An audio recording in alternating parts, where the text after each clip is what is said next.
नमस्कार विद्यार्थियों। तो आज हम बात कर रहे हैं कक्षा 12 के ग्रामर के एक टॉपिक की जिसका नाम है अलंकार। ठीक है ना।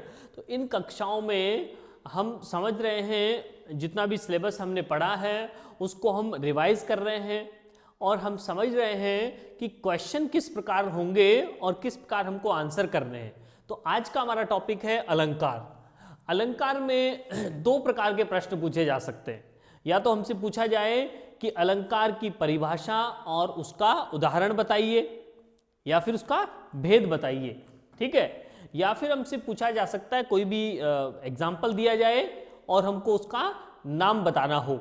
ठीक है। तो आइए समझते हैं। सबसे पहले तो ध्यान रखना चाहिए कि अलंकार जो हमारे सिलेबस में है वो 4 अलंकार हैं। ठीक है ना। वो कौन कौन से अलंकार हैं? वो हमारे जो अलंकार हैं वो हो जाएंगे, एक तो अनुप्रास अलंकार,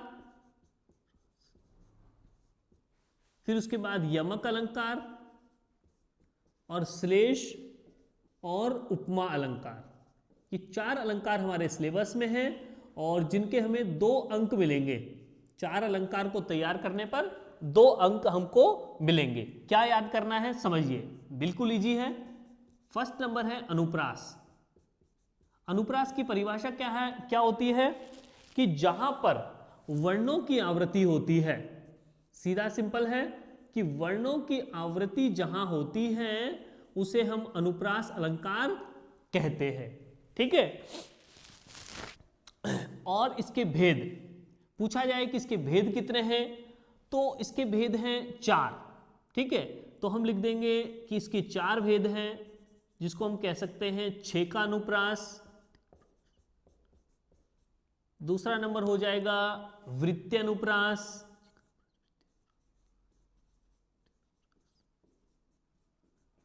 थर्ड नंबर हो जाएगा श्रुत्य अनुप्रास। ठीक है।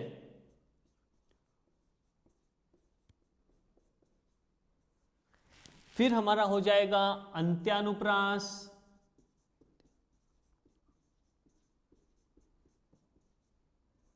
ठीक है।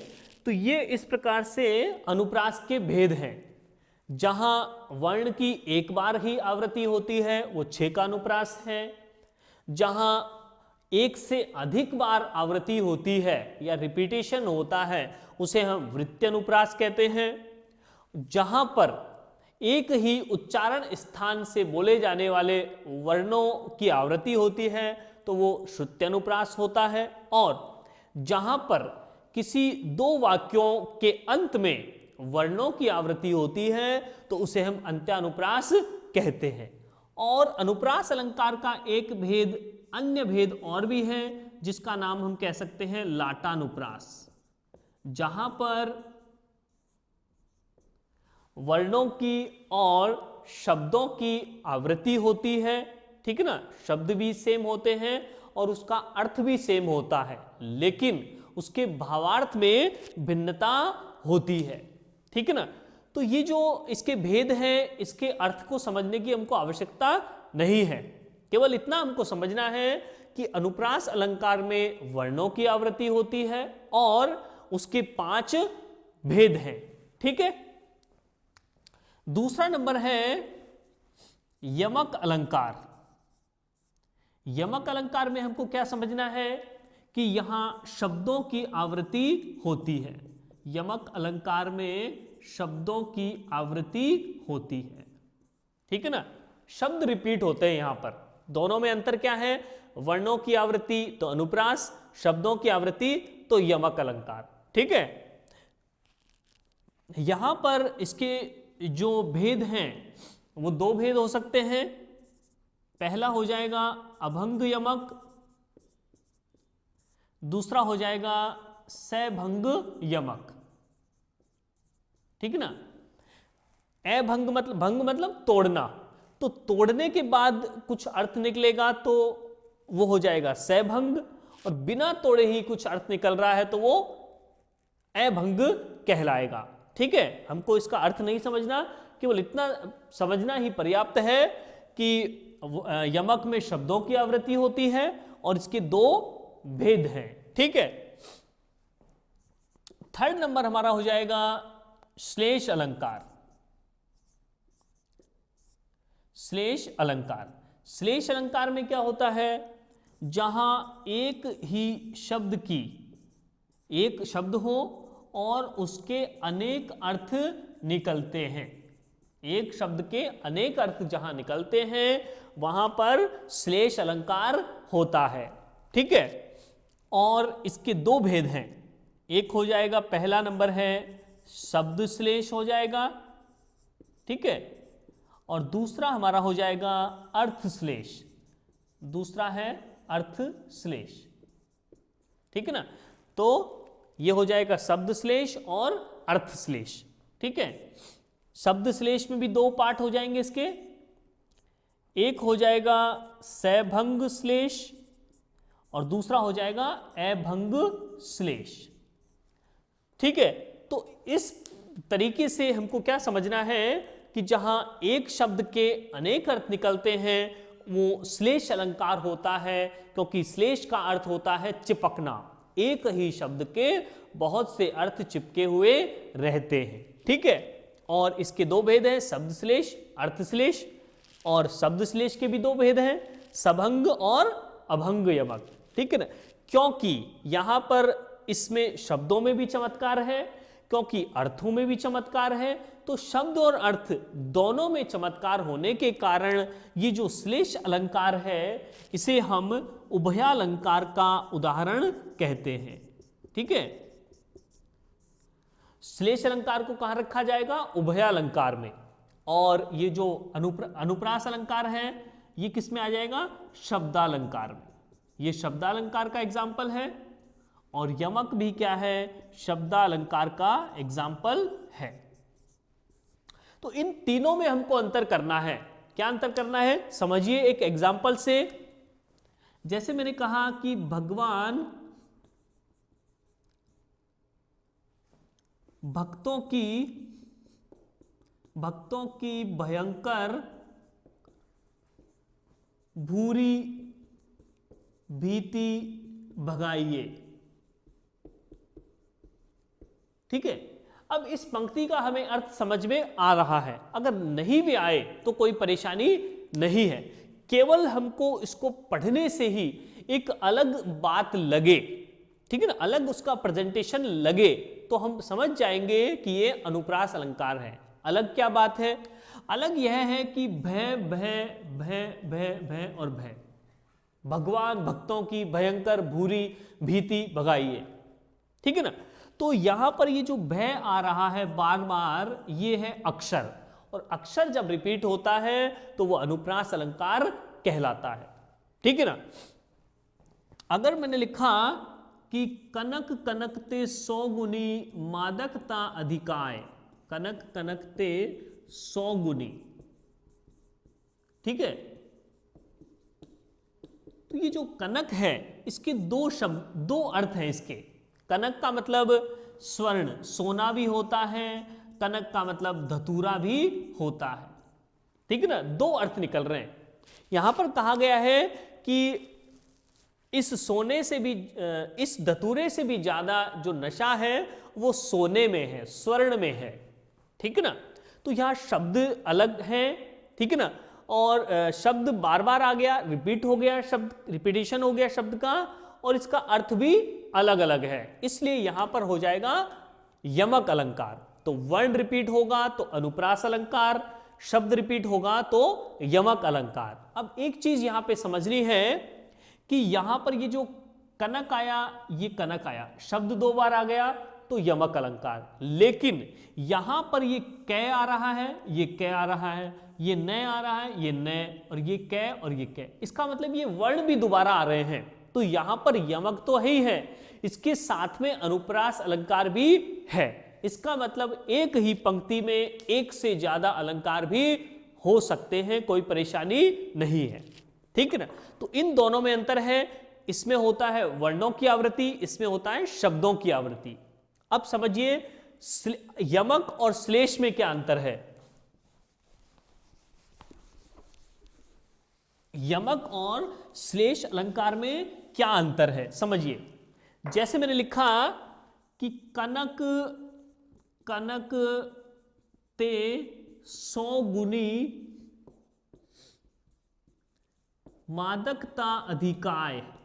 ठीक है, ये मैंने लिख दिया। और दूसरा मैं एग्जांपल लिख रहा हूं कि पानी गए ना उबरे मोती मानस और चून। ठीक है ना, तो ये 2 सेंटेंस मैंने लिखे। तो यहां पर हमको समझना है कि कनक ये शब्द है, इसका मतलब हो गया धतूरा, और ये कनक है, इसका मतलब हो गया सोना। ठीक है ना, 2 शब्द कितनी बार आया? 2 बार आया, उसका अर्थ अलग अलग निकल रहा है। लेकिन यहां हम देखेंगे कि ये पानी शब्द जो है, पानी चले जाने से मोती में चमक नहीं होगी। पानी चले जाने से मतलब इज्जत चले जाने से, मनुष्य की इज्जत चले जाने से उसकी कोई वैल्यू नहीं रहती है। और पानी का मतलब जल। तो ये जो पानी शब्द है ये एक ही बार आया है, लेकिन ये 3 अर्थों में प्रयुक्त हो रहा है। पानी का मतलब चमक भी है, पानी का मतलब इज्जत भी, और पानी मतलब जल तो होता ही है। तो यहां पर हिंदी में जैसा हम जानते हैं कि अनेकार्थी शब्द होते हैं, एक शब्द के बहुत से अर्थ निकल सकते हैं। तो जहां पर शब्द रिपीट हो, ये शब्द 2 बार आ गया, शब्द रिपीट हो रहा है, तो उसे हम कहेंगे यमक अलंकार। और शब्द एक ही बार आ रहा है, रिपीट नहीं हो रहा, शब्द एक ही बार आ रहा है, लेकिन उसके अर्थ बहुत सारे आ रहे हैं, तो इसलिए हम इसे कहेंगे, इसे तो कहेंगे यमक अलंकार, और इसे हम कह देंगे श्लेष अलंकार। ठीक है, तो बात करते हैं नेक्स्ट। हमारा जो अलंकार है वो हो जाएगा हमारा उपमा अलंकार।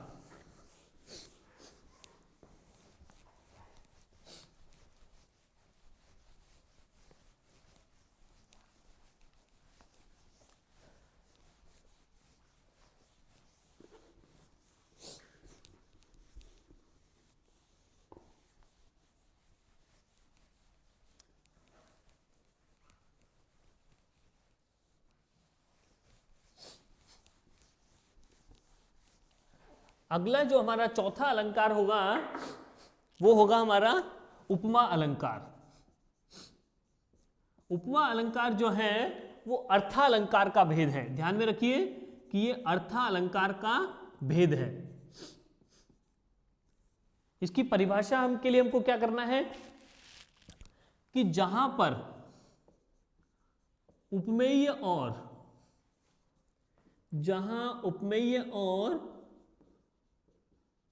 उपमान में, जहां उपमेय और उपमान में भेद होते हुए भी, जहां उपमेय और उपमान में भेद होते हुए भी उपमेय में उपमान की सादृश्यता का वर्णन होता है, सादृश्यता या हम कह सकते हैं समानता का वर्णन होता है, वहां पर उपमा अलंकार होता है। ठीक है, तो जहां उपमेय और उपमान 2 चीजें होती है, 2 चीजें कौन सी? उपमेय का मतलब जिससे तुलना करते हैं, उपमान मतलब उपमेय का मतलब जिसकी तुलना करते हैं, उपमान मतलब जिससे तुलना करते हैं। 2 चीजें हो गई, अलग अलग चीजें हैं, दोनों में भेद भी है, लेकिन हम उनमें तुलना कर रहे हैं, कंपेयर कर रहे हैं दोनों को। ठीक है ना, क्यों कर रहे हैं? गुणों के कारण, क्योंकि दोनों की गुण सेम है। ठीक है ना, तो कंपेयर कर रहे हैं, तो उपमेय और उपमान में दोनों में भेद होता है, लेकिन दोनों में हम क्या करते हैं? सादृश्यता या समानता बताते हैं, तो वहां पर होता है उपमा अलंकार। और इसके 3 भेद हैं। पहला हो जाएगा पूर्णोपमा, जिसमें उपमा के चारों अंग होते हैं, वो पूर्णोपमा हो गया। दूसरा हो जाएगा लुप्तोपमा, और 3rd नंबर हमारा हो जाएगा मालोपमा। 3rd नंबर हो जाएगा मालोपमा अलंकार। ठीक है ना। तो इस प्रकार से हमको पूर्णोपमा का मतलब है जिसमें उपमा अलंकार के चारों तत्व हो। लुप्तोपमा का मतलब है उपमा अलंकार का, उपमा के जो चार तत्व हैं उनमें से एक भी गायब हो जाता है, अनुपस्थित रहता है, तो वो लुप्तोपमा है। और जहां एक उपमेय की तुलना अनेक उपमानों से करते हैं तो वो मालोपमा अलंकार है। तो हमें केवल इतना ही समझना है कि जहां समानता बताई जाए, दो चीजों को समान कहा जाए, वो होता है उपमा अलंकार। और इसके तीन भेद हैं। और सीधा सिंपल भी इसका पहचानने का तरीका है, जिस भी वाक्यांश में, जिस उदाहरण में ये जो वाचक शब्द आए, ये कुछ मैं वाचक शब्द यहां लिख रहा हूं, ये वाचक शब्द जहां भी हमें दिखेंगे, जिस भी एग्जाम्पल में दिखेंगे, वो हमेशा उपमा अलंकार ही होगा। कौन कौन से वाचक शब्द हैं? सा, सी, से, सदृश, सम, सरिस और समान। ठीक है ना। ये शब्द आ जाए, सम, सदृश, समान और सरिस या सासी से, ऐसे शब्द अगर कहीं आएंगे किसी भी एग्जाम्पल में, तो वो एग्जाम्पल किसका होगा? उपमा अलंकार का एग्जाम्पल होगा। तो कुछ एग्जाम्पल हम यहां समझते हैं, जैसे कि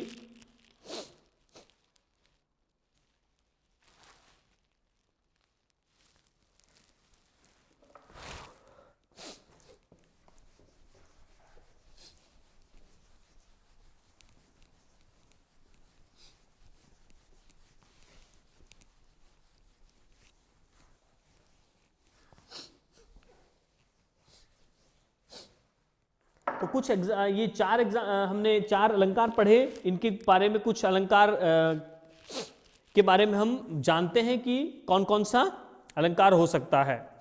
जैसे कि कुछ एग्जाम्पल में लिख रहा हूं, हम प्रैक्टिस करते हैं कि कौन कौन सा एग्जाम्पल होगा, कौन कौन सा अलंकार होगा। जैसे कि लिखा, सागर सा गंभीर हृदय हो, सागर सा गंभीर हृदय हो। ठीक है ना।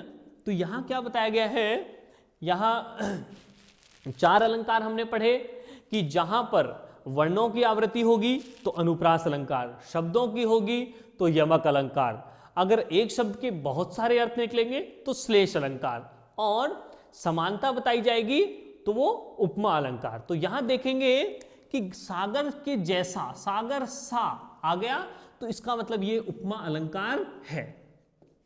ठीक है। और यहां पर हम देख रहे हैं कि सा और सा दो बार आ रहा है, तो इसलिए हम यहां पर अनुप्रास अलंकार भी लिख सकते हैं। ठीक है ना। तो अनुप्रास ऐसा अलंकार है जो कि मान लीजिए 100% हमको मिल सकता है। हर वाक्यांश में, हर पंक्ति में हमको अनुप्रास अलंकार मिल सकता है। ठीक है। इसके बाद में मैं लिख रहा हूं कुछ एग्जाम्पल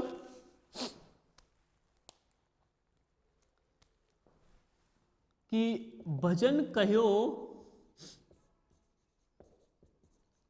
भजन कहो ताते भजो, भजन कहो ताते भजो, भजो न एको बार, भजो न एको बार।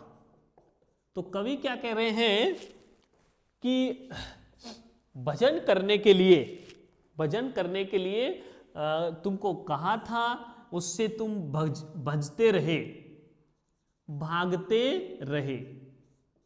भजो का मतलब है भागना, जिसका भजन करने के लिए तुमको कहा था उससे तुम भागते रहे। ठीक है ना। भजो मतलब भागते रहे, उससे तुम भागते रहे।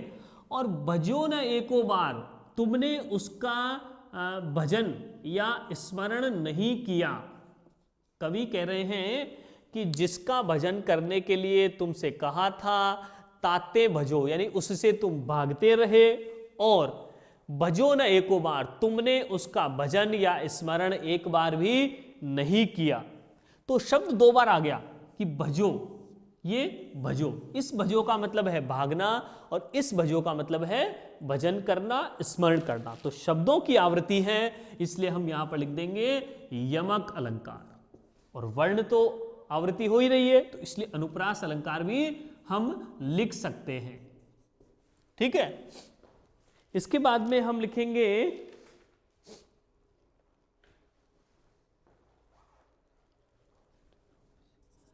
पावस ऋतु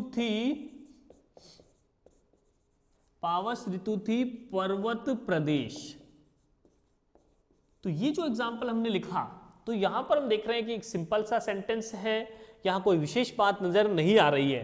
तो यहां हम देखेंगे कि पै पै पै, ठीक है ना, ये वर्णों की आवृत्ति हो रही है, तो यहां पर हो जाएगा अनुप्रास अलंकार, यहां और कोई अलंकार नहीं है। ठीक है,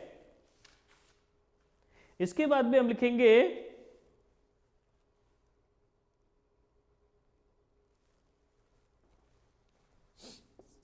सुबरन को ढूंढत फिरत कवि